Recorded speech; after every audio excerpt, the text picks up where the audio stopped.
Hi, this is John Ondo from Marketing Media and Cupcakes. And before we get into today's episode, I just want to say thank you so much for listening. We're back after being gone for over 4.5 years. And I hope you get a chance to listen to episode 77, where we explain why we were gone for so long and that we're back for at least 3 more episodes. Angel and I are big supporters of entrepreneurship, and we love small businesses and faith-based businesses. And we just want to encourage you through our podcast each week. What's going to determine if we continue with more episodes will be the response. Subscribe to us on your platform. Send us an email at john@ondomedia.com. That would help us know you're listening and you want more episodes. So thank you so much, and let's get into today's episode. It's wedding and wedding and wedding? Marketing, media, and cupcakes. Not media, marketing, and cupcakes? No, I wanted marketing to be the first word for keyword search. Ah. Thank you.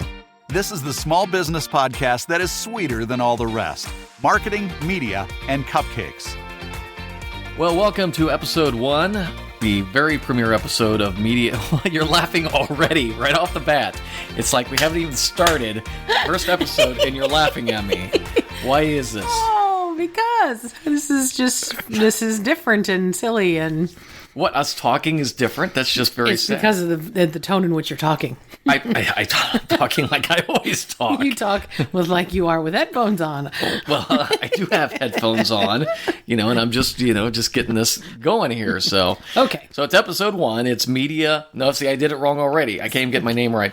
Marketing, media, and cupcakes. And Yes. I'm John, and this is my wife, Angel. Hello. And we are married, and this is kind of our journey. We thought we'd start a podcast because... And we'll kind of walk you through what we do here today. But I've been in media all of my life for 37 years. I've been doing television and filmmaking and producing and media consulting. And my wife does... Customer service and cupcakes. So your full-time gig is that you work for a Fortune 500 company in their customer service, and you train all their customer service people. Yes, I teach them how to be nice, what to say, what not to say, how to use the computer, all of those good things. But I also bring them cupcakes. Well, yes. And then on the side, she loves to bake, so she started a cupcake business. She had a cupcake business when we met. We've been married, is it coming on 4 years now? I think it is. I think it is, yes. So she had this cupcake kind of thing going where she was making cupcakes, but we actually had it turn into a business. We made a logo. You've been LLC'd, and it's like a regular business that you do on the side. So she has a small business on the side, and I have a small business that's my full-time gig, and I've been doing my business for about 10 years on my own after working about 30 years for other people. And we thought, this would be a good podcast that we could sit down and discuss where we're at on our journey with small business, and let's just start with that. Let's talk about your cupcake business for a second. You've been doing it for a while, but you're like, what's the biggest thing now you've found that surprised you about, going from just making cupcakes for people and you get $20 under the table kind of thing like everybody does, to actually running a legitimate business? It's difficult. It's hard. It's not as easy as I thought. Watching you over the last 4 years of our marriage and seeing what you have to do and all the things that come with owning a business, I'm very comfortable making it something small. I'm not interested in making it anything bigger just yet because I do work full time. So the smaller, the better. But understanding the customer, not asking for the right prices sometimes, worrying too much about did they or didn't they like it? Because this was your dream, though. This is what you've always wanted to do, is to have a bakery or a cupcake shop. Yes. And now the dream has started, and it's kind of like, oh, crap. Yes. This is not as fun as you hoped. Yes. And that's what I don't want what I do. I don't know how to say this. I don't want this to ever be a job. I want to enjoy it. Well, that's perfect, and I think that's an important part for those of you who you're tuning in and you're like wondering what this is going to be a different kind of podcast, because I know you can listen to the ones that are like you can be a millionaire and great, and they're all great, but we'll tell you up front, if you're here to listen to us tell you how to operate a $1 million business with 500 employees, neither one of us are interested in doing this. We're just really wanting to live comfortably and be happy doing what we love. I love doing media, and she loves baking on the side. Because I think you would be too stressed doing this if you had tried this 20 years ago. I don't know if you're wired to be a full-time baking owner of a bake shop thing. I don't think so. I think, again, unlike a lot of people who do this for a living, they think their stuff is the only way to go. Mm-hmm. However, if somebody were to say, come work in my bakery 2 days a week, and I had the luxury of doing that, I would do it. I would do it in a minute, because it's not my thing. Mm-hmm. It's the act of doing it. Mm-hmm. That is what I enjoy. The operations of the bakery. Exactly. So the management part is what I don't find too much fun. Mm-hmm. I do enjoy interacting with the clients. I enjoy asking them what they want. What I love at the end of the day is when they've asked for something unusual or difficult, and I've actually been able to pull it off, and I'm happy with it, and they're beyond happy with it. That's where it brings me joy. Exactly. And the money is it's a side note. Unfortunately, it really is. And for me, the difference between making a batch of cupcakes and making a mortgage payment, I have no interest in making it do that. Now, when I retire one day, will that be something I'd like to do to help sustain and supplement, all the other fun stuff? Then definitely. But I don't ever want it to be I have to make it. Mm-hmm.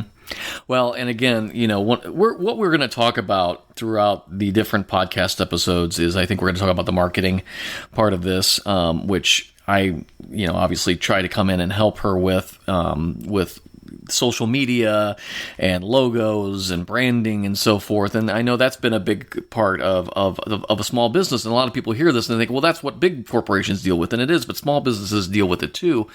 And the thing that I know I have said in my journey of working with a lot of small businesses, building their commercial videos, their videos that are on their websites, Kickstarter, whatever, is that it doesn't matter really anymore in this media age how big your company is or how small it is.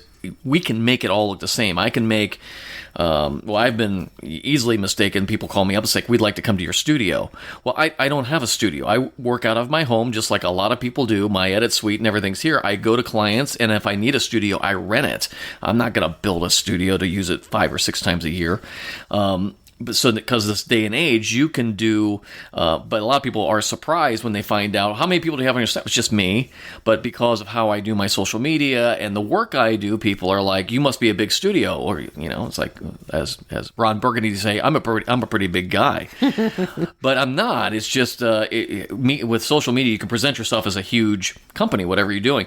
Angel's Custom Cupcakes, which is her brand, looks impressive. And and you've done most of your business just by Instagram and Facebook, and that's, most of your leads come from that. Most of it's word of mouth, quite frankly, and I think, again, that's where I've not pushed my media or any of the bot ads on Facebook or bot ads on Instagram, because I am afraid that if I start to push it too then far, it'll be more than I can handle with the current full-time job that I have. So right now it's at a nice pace.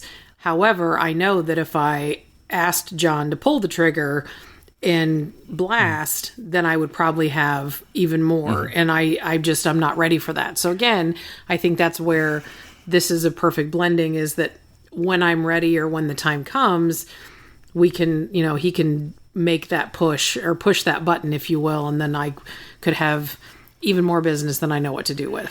And for people, well, everybody is new because this is our first podcast, but describe your cupcakes, and we'll talk about the cakes as well, but the cupcakes are they literally are custom. They're not like, you go in and it's a strawberry and it's a purple one and a green one. Yeah, so that was where it all started, was mini cupcakes. I love tiny things, and I think, again, people, especially women who love, we women love our sweets, but we have guilt every time we eat anything with sugar. So it found that a mini people didn't feel bad. They could have one, and then they would have 2, and then they would have 3. And they ended up eating more than whatever a single cupcake. Exactly. And so, that's where those started. And then when the customization came in is when somebody said, okay, well, can you make me, a cupcake that has this design or this decoration. And it was, and it's kind of turned into, well, what do you want? And it's not so much that I can only do this. It's more of a, you tell me what you want and then I'll make it. And if I can't, then I'll tell you. But for the most part, that's where it comes in, is it's, what flavor do you want? What do I specialize in? Yes, my red velvet is what people love the most, the chocolate or the vanilla, but and the icing, I've been told I should just sell in tubs with a spoon. Right. But because you use a lot of butter and it tastes really good. And Yes. most cupcakes, to be honest, when we go to we try out a lot of cupcake shops when we go out and stuff, and they use a lot of shortening and you use a lot of butter. So it's really rich and it's really good. So the taste is good. And then you're doing Thomas the Toy Trains or, different logos for things. And, Yes. and it's really creative stuff. So it's, and that's been one of our challenges in the whole concept of media marketing and cupcakes, is that we have how do we price this? Because you could go to the local grocery store and pick up a box of cupcakes for $3-4 for a dozen. And, probably at Kroger but or something. they're just standard cupcakes, and your cupcakes are custom made, not unlike if you were going to a custom bike shop or something else. So it's always, but it's a little bit more challenging because I know you feel guilty at times for charging more, knowing that they could get just a regular old cupcake somewhere else. It's hard because I'm not a professional chef. This is just a passion I've had since I was probably 12 or 13. But you are a professional chef. You do cupcakes and you have a business, so you are now a chef. Others would say that. However, I feel that there should be a piece of paper on a wall and some education that went along with it.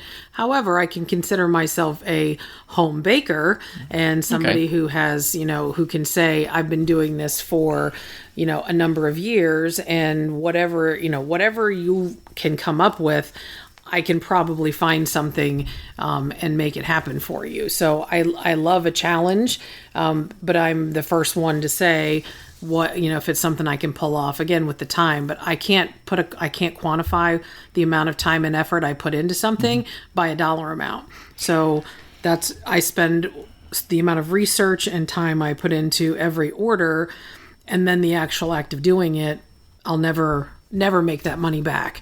But it was fun. So the money is just kind of is literally the cherry on top of that, or the icing on the cake, if you will. Ooh, very nice. Well, and I had a similar thing, and now we'll switch for a second to my side of the story. I'd been in television for 30 plus years, and I was getting to the point in my life where I had changed jobs 2 or 3 times over a several year period, and I was getting frustrated because I didn't like the fact that I couldn't sink roots in one place. And I thought, well, maybe it's time for me to start my own business. And there's consultants who would come in and consult the places I worked at. And then I'd end up doing the work. Or a lot of times I'd meet with the consultants and say, hey, here's what's going on. Here's what we've been trying to do, trying to get management to move toward with media and so forth. And they'd say, that's great. They would make the suggestions. They would get it accomplished. And then, of course, they'd leave with a check. And I was, of course, stuck with the work. So I basically figured, I think I can do this. I have the experience. So I went from just being a TV producer and so forth to starting my own production company. A lot of website consulting in the original days, or this is like 10 years ago, around 2000, but a lot of short videos and things like that. And I struggled with the same thing in the time and place I was. I was single at that time before we met, raising 3 kids, and I'm trying to figure out, well, somebody's called me up and said, can you do a video for $200? Well, my answer was, sure, we'll figure it out. Even though it should have been easily a $2,000 video or a $10,000 video, I was just, yes, I'll take anything I want. And I had a great conversation with a buddy of mine. We met at a bar and we were having a drink, and he was telling me, his struggles, because he'd been in it 10 years more than I had. And he says, John, what are you charging for a day rate? And I said, well, right now I'm around $500. And he literally said, you're an idiot. You have 30 years of experience in television. You have awards. You have a lot of things. And you should be charging closer to $2,000 a day for a day rate in film or television production, which is not outrageous to do. And he said, if you will start raising your rates, you'll get better clients. And I thought, I've heard this speech. I know it's true, but when you're in fear and you're desperate to get things done, you just say, oh, I'm just gonna I'll take anything I can get. But I did. He did motivate me, and I did start raising my rates. And as time went on, and I built more of a portfolio, and word started getting out. It came together. But so talking about, how much you charge for a cupcake is not unfamiliar for me. How much I charge for a day of production to do your video or your film or whatever I'm working on.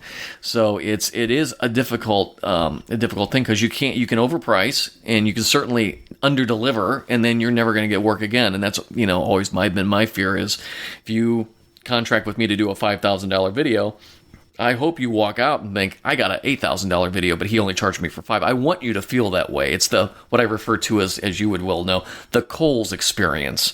When you go to Kohl's, what do? When you check out.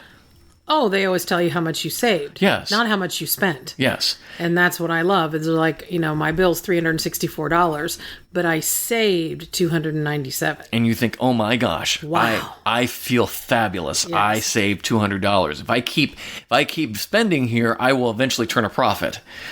So exactly. It's a great market. I have to say, and I don't know how Kohl's ranks in the world of retail, but to me, that whole scheme that they've got is genius. You have two ways you can go. You either walk out of a high. I don't go to high-end stores, as you can tell. What's the big Saks, Fifth Avenue? I'm sure they don't say to you saved any money. No. You bought a $1,000 earring, and congratulations, you spent $1,000 on it. But when I go to Kohl's, your $1,000 earring was only $25. Yes. So so that's, to me, that's great marketing. And these are some of the things we want to touch on our podcast, because we've even talked about that. How can we put, and this is a big word we use in television marketing when we do product sales and stuff like that, is perceived value.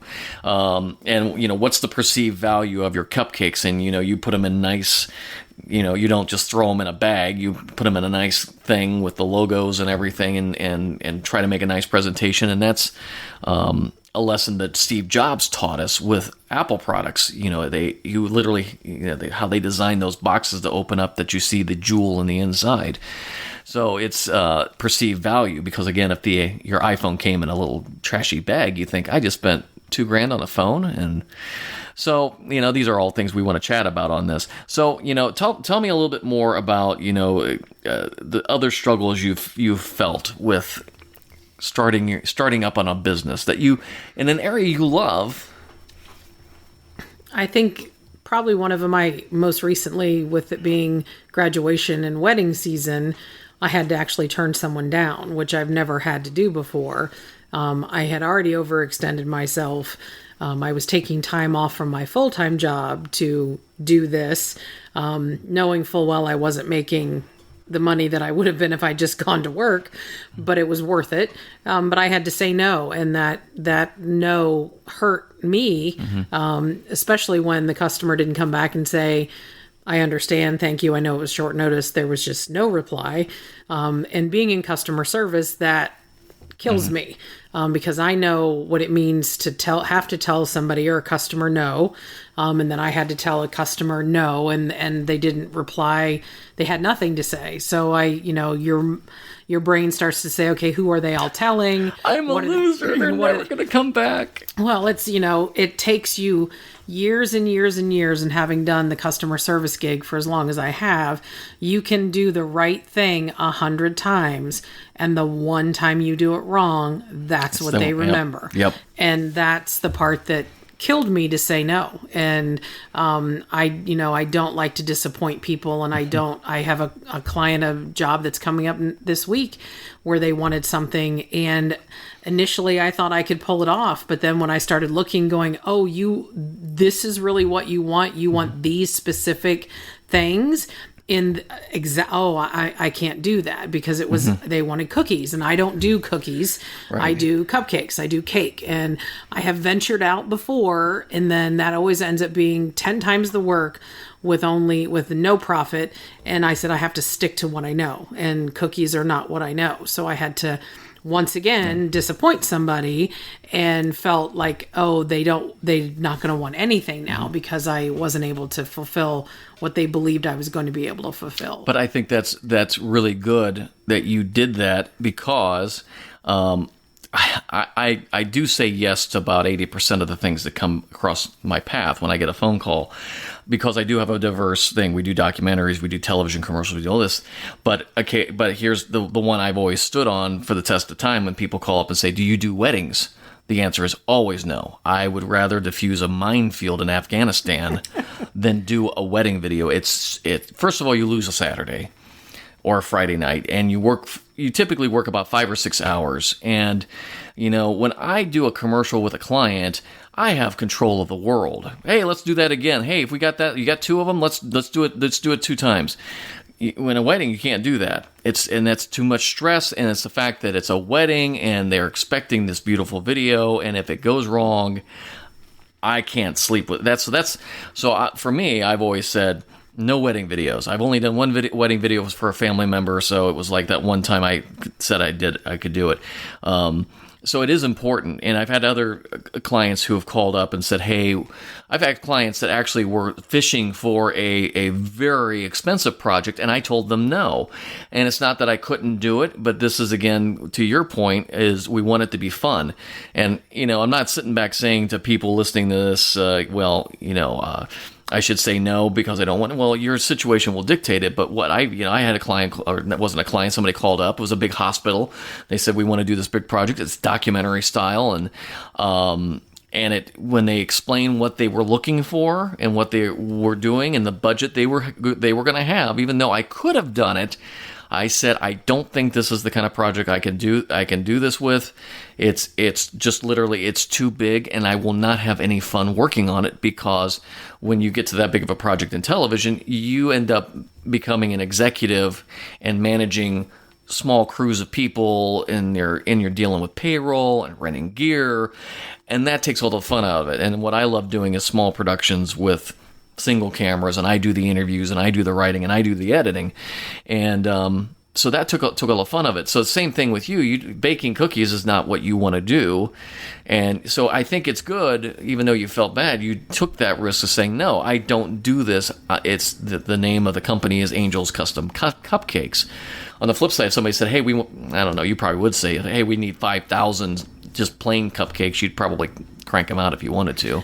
Yeah, and that's part of I most recently, when you bring up weddings, I've always refused to do weddings. I've been offered several weddings in the past, and no offense to brides out there, but you're nuts. And my daughter just got married last year, and I would not have wanted to deal with her either. However, I did do a wedding, and I agreed to it. Number one, because it was a small wedding. Right.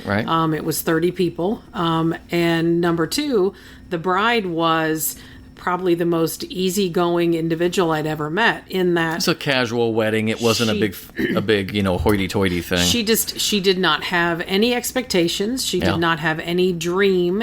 She didn't ask for, sparklers and sprinkles and, fires, balls and whatnot. She goes, whatever. She goes, I would like a simple cake. And she showed me a couple of pictures, and I said, this I can do. And I still don't know that I charged her enough. Right. But at the same time, it was something I got to do, and I was very happy I did it. But I'm finding more and more, even though the name of the business is Cupcakes, I probably made more cakes this year than anything else.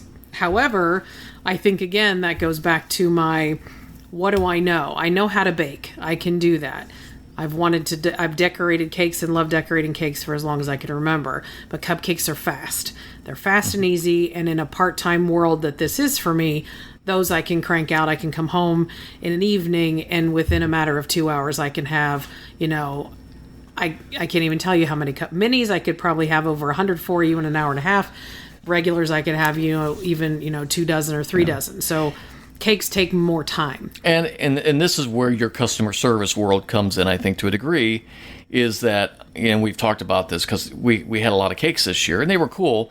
And as I kind of look at it in a artistic painting kind of way, the cakes are larger canvases for you. You can typically do more with a cake. You can't You don't have much to do on a mini, if anything, and there's not a lot you can do with a normal cupcake other than maybe put some sprinkles on it or maybe a logo or something sticking out with a toothpick.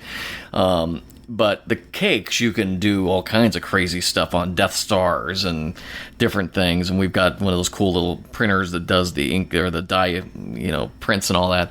But, what's interesting is, and we've talked about this as you've shown me different cupcake designs that you have not done because people don't seem to know that there are these options. And part of, and again, this will be, I'm giving you a little bit of previews of things we're going to talk about is how to educate a customer. And I think this is where your customer service part comes in, where you can, for example, you had, an order for a golf course cupcake. Mm-hmm.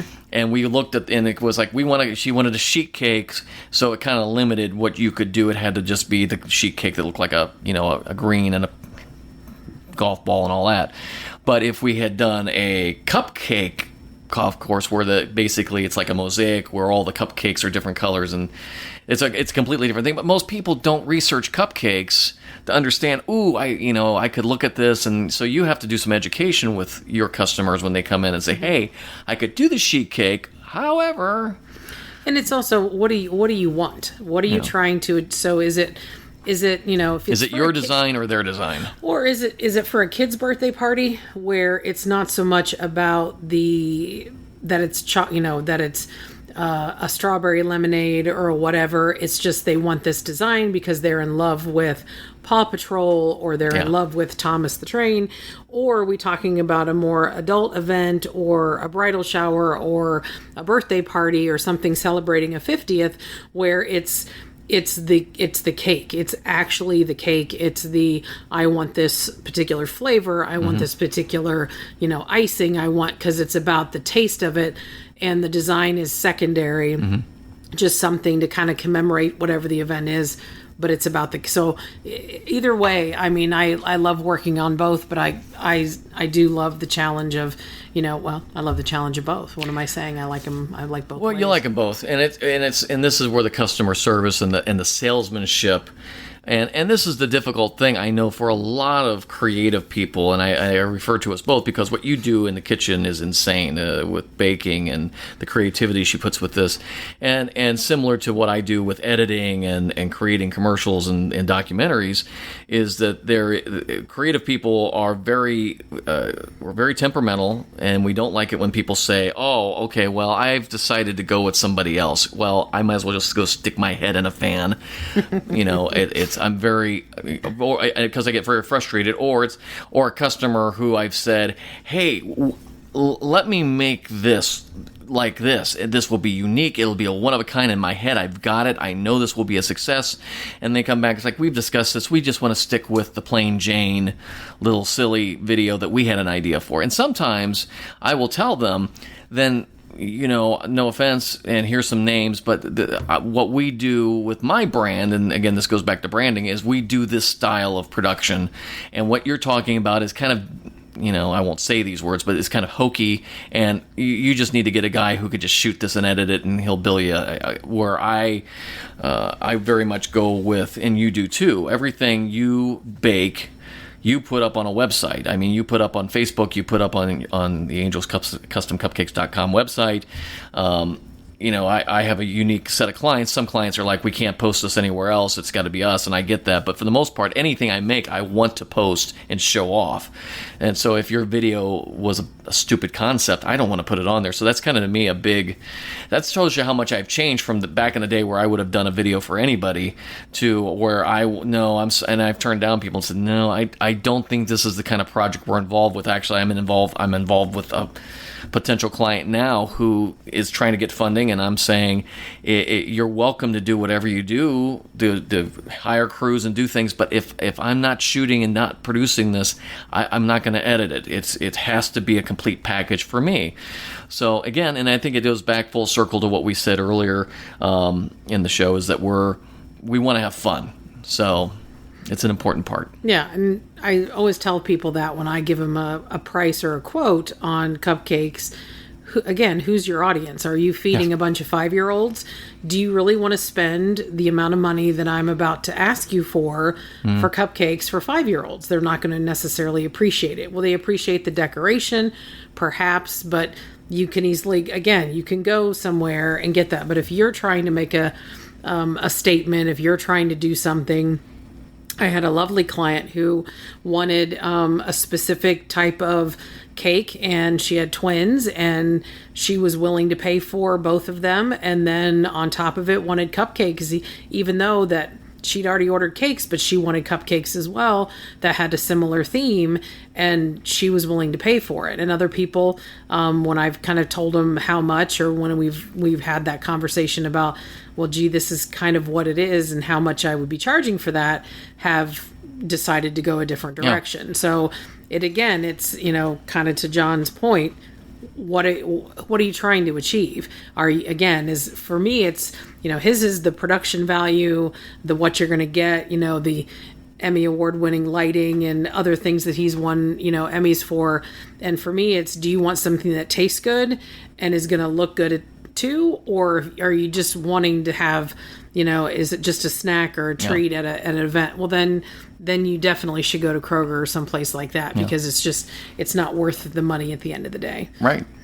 Well, we're going to get into that. I want to talk about on our next podcast about pricing and experience and creating experience and how that gets priced into both of what we're doing, and we'll get into some other things. And if you want to follow us, obviously we'd love for you to follow our podcast, Marketing, Media, and Cupcakes, and you can also find us on Facebook under the same name, and on Instagram.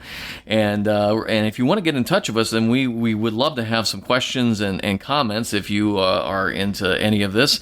Right now we're just using my business email, which is john@ondomedia.com. As we grow the podcast, I'll decide if I want to pick up a domain name or something like that, but we're starting it slow and seeing how things go. Hey, that rhymed. That was pretty cool. Well done. Thank you. Well done, sweetie. So we're so we hope you like the program, and if you have any questions, john@ondomedia.com. That's John with an H at ondomedia.com. We are so glad you joined us on our premiere episode of Marketing, Media, and Cupcakes. Connect with John and Angel via Facebook and Instagram, and let us know your thoughts. Marketing, Media, and Cupcakes is a production of Ondo Media.